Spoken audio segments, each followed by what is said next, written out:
നമസ്കാരം സുഹൃത്തുക്കളെ, സ്പോർട്സ് പിച്ചിലേക്ക് ഏവർക്കും സ്വാഗതം. ഇന്ന് നമ്മൾ സംസാരിക്കാൻ പോകുന്നത് വെറുമൊരു ക്രിക്കറ്റ് താരത്തെക്കുറിച്ചല്ല, മറിച്ച് പ്രതിസന്ധികളെ അവസരങ്ങളാക്കി മാറ്റിയ, മുനയൊടിഞ്ഞ ആയുധങ്ങൾ കൊണ്ട് യുദ്ധം ജയിച്ച ഒരു പടനായകനെക്കുറിച്ചാണ്. Hitman Rohit Sharma. 2023 IPL season ഓർമ്മയുണ്ടോ? മുംബൈ ഇന്ത്യൻസിനെ സംബന്ധിച്ചിടത്തോളം അതൊരു കടുത്ത പരീക്ഷണഘട്ടമായിരുന്നു. ജസ്പ്രീത് ബുംറയും ജോഫ്ര ആർച്ചറും ഉൾപ്പെടെയുള്ള കുന്തമുനകളായ ബോളർമാർ പരിക്കേറ്റ് പുറത്തിരുന്ന സമയം. ചരിത്രത്തിലെ തന്നെ ഏറ്റവും ദുർബലമായ ബോളിംഗ് നിരയുമായാണ് മുംബൈ അന്ന് കളത്തിലിറങ്ങിയത്. പരിചയസമ്പന്നരല്ലാത്തവരും പരിക്കിന്റെ പിടിയിലായവരുമടങ്ങിയ ആ പടയെ കണ്ട് എതിരാളികൾ വിജയം ഉറപ്പിച്ചിരിക്കാം. മുംബൈയുടെ തകർച്ച പ്രവചിച്ചവർക്കു മുന്നിൽ രോഹിത് ശർമ്മ എന്ന നായകൻ എങ്ങനെയാണ് തന്റെ ടീമിനെ നയിച്ചത് എന്നത് ഇന്നുമൊരു പാഠപുസ്തകമാണ്. മൈതാനത്തെ ആരവങ്ങൾ അടങ്ങി നഗരം ഉറക്കത്തിലേക്ക് വീഴുമ്പോഴും ആ നായകന്റെ മനസ്സിൽ കളിക്കളം ഉണർന്നിരിക്കുകയായിരുന്നു.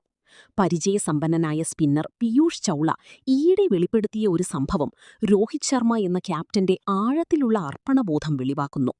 പാതിരാത്രി 2 മണിക്ക് എന്റെ മുറിയിലെത്തി ഒരു കടലാസ് കഷ്ണത്തിൽ പിച്ച് മാപ്പ് വരച്ച് തന്ത്രങ്ങൾ മെനയുന്ന രോഹിത് ശർമ്മയെ ഞാൻ കണ്ടിട്ടുണ്ട്. പീയൂഷ് ചൗള പറഞ്ഞ വാക്കുകളാണിത്. ഏതു ബാറ്റ്സ്മാനെതിരെ എങ്ങനെ ഫീൽഡ് ഒരുക്കണം, എവിടെ പന്തെറിയണം എന്നുറക്കമൊഴിച്ച് പഠിക്കുന്ന ആ സൂക്ഷ്മതയിലുണ്ട് ഒരു യഥാർത്ഥ നായകന്റെ അടയാളം.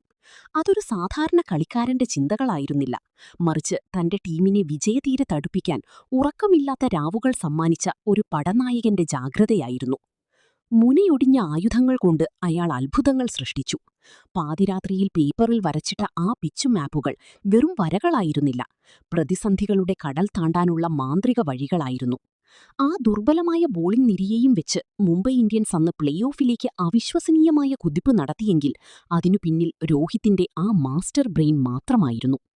ഏറ്റവും മികച്ച ആയുധങ്ങൾ ഉള്ളവനല്ല, മറിച്ച് കയ്യിലുള്ള ആയുധങ്ങളെ എങ്ങനെ മികച്ച രീതിയിൽ ഉപയോഗിക്കണമെന്നറിയുന്നവനാണ് യഥാർത്ഥ പോരാളി എന്ന് രോഹിത് ഒരിക്കൽ കൂടി തെളിയിച്ചു. പീയൂഷ് ചൗളയെപ്പോലുള്ള സീനിയർ താരങ്ങൾക്ക് നൽകിയ സ്വാതന്ത്ര്യവും യുവതാരങ്ങൾക്ക് നൽകിയ ആത്മവിശ്വാസവുമാണ് ആ സീസണിൽ മുംബൈയെ മുന്നോട്ട് നയിച്ചത്. മുംബൈ ഇന്ത്യൻസിന്റെ നീലക്കുപ്പായത്തിൽ രോഹിത് ശർമ്മ വെറുമൊരു ക്യാപ്റ്റനല്ല, ആ ടീമിന്റെ ഹൃദയമിടിപ്പാണ്. 5 കിരീടങ്ങൾ ടീമിന് സമ്മാനിച്ചതിനേക്കാൾ വലിയ നേട്ടം തകർച്ചയുടെ വക്കിൽ നിൽക്കുമ്പോഴും ടീമിനെ ചേർത്തുപിടിക്കാനുള്ള അദ്ദേഹത്തിന്റെ മനക്കരുത്താണ്.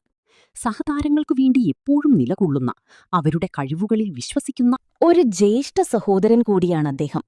ഇതേ ആവേശം തന്നെയാണ് ഇന്ത്യൻ ടീമിനെ നയിക്കുമ്പോഴും രോഹിത് പ്രകടിപ്പിക്കുന്നത്. അടുത്തിടെ നടന്ന T20 ലോകകപ്പിലെ വിജയം രോഹിത്തിന്റെ ക്യാപ്റ്റൻസി മികവിനുള്ള മറ്റൊരുദാഹരണമാണ്. സഞ്ജു സാംസനെ പോലുള്ള യുവതാരങ്ങളെ ടീമിലേക്ക് തിരികെ കൊണ്ടുവരുന്നതിലും രോഹിത്തിന്റെ നിലപാടുകൾ നിർണായകമാണ്.